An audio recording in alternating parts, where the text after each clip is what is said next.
have with us Mr. Gargesh, who will tell us the differences in the youth that were there at his time and the youngsters today.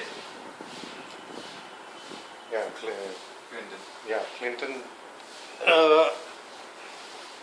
I think there is a lot of change that I see in what was there when we were young and what I see around me today. The basic differences that I see, number one, the value systems have changed. Number two, the children these days want to move very quickly, want to move up the ladder very fast, and they are therefore probably sometimes taking shortcuts, which is not good for them in the long run. That is the second change that I am seeing. The third change I am seeing is a lack of self-discipline. Children these days are less disciplined than what they were when we were young. We used to abide by certain basic rules laid down at home. But today they are under the guise of having space and freedom. Sometimes they lack self-discipline, which is also not good for them. Okay, so what advice would you like to give to people who are very ambitious and and want to climb the ladder really fast? The only advice I would like to give them is that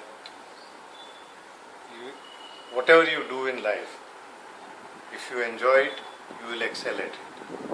Right. And if you excel at it, your success is just around the corner. So the advice to the younger generation would be only that enjoy what you are doing, and at no point of time in your life sacrifice the value systems that you should be having. So do not tread on the toes of others and climb up. Do not push someone down to climb up. Climb up on your own merit, and that's the way to go about it. Okay. And do not expect things to happen overnight. Right. In today's fast-moving world, we see youngsters who tend to follow their friends when it comes to making important career decisions. Yeah, I think that is one aspect of life which has not changed. I remember that even when we were studying, we also used to have discussions internally, and 8 times, 9 times out of 10, we all used to follow the general trend. The general trend being, if my friends are going in for engineering, I would also opt for engineering without really realizing whether that's what I want to do in life or is this my end goal. So at that point of time, it's very difficult to resist peer pressure. I think the same thing is happening today. I see the children being, if I see one of the children going for engineering, everyone runs for engineering. If I see someone going for dentistry, you'll see a horde of people going in for dentistry. And that's why if you see even today's situation, where I read just the other day that almost 50% of the MBA seats are vacant, 50% of the MCA seats are vacant, because people have stopped going into those faculties, as their friends have told them that this is not the line to pursue. But my advice is that they should pursue this line if they are good at it, rather than following what their friends are doing.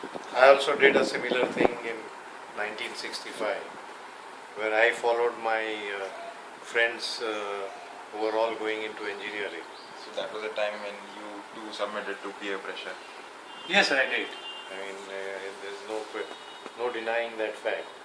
So I did submit to peer pressure. I wanted to be with my friends, because at that age probably I think friends are the paramount people who matter to you. So therefore I also did that. I came to Baroda. I studied for a few weeks in the engineering college, and then suddenly one fine day, fortunately, I found that this was not my cup of tea, and I returned back to my original plan of doing an MBA. So I was fortunate. Maybe quite a few people may not be as fortunate, and they may get stuck with a degree which does not interest them, at which they are not good. And if they are not good at it, there will always be a sense of frustration in whatever they do in their life in the future. So definitely peer pressure has not changed. It still remains as it was 40 years back also. Okay, and one last message that you would like to give across to the youth? To the youth, yes, I would like to just tell them one thing. Do what you like. Enjoy whatever you do. That is the basic road to success, but not at the cost of your value system. Thank you so much. Thank you.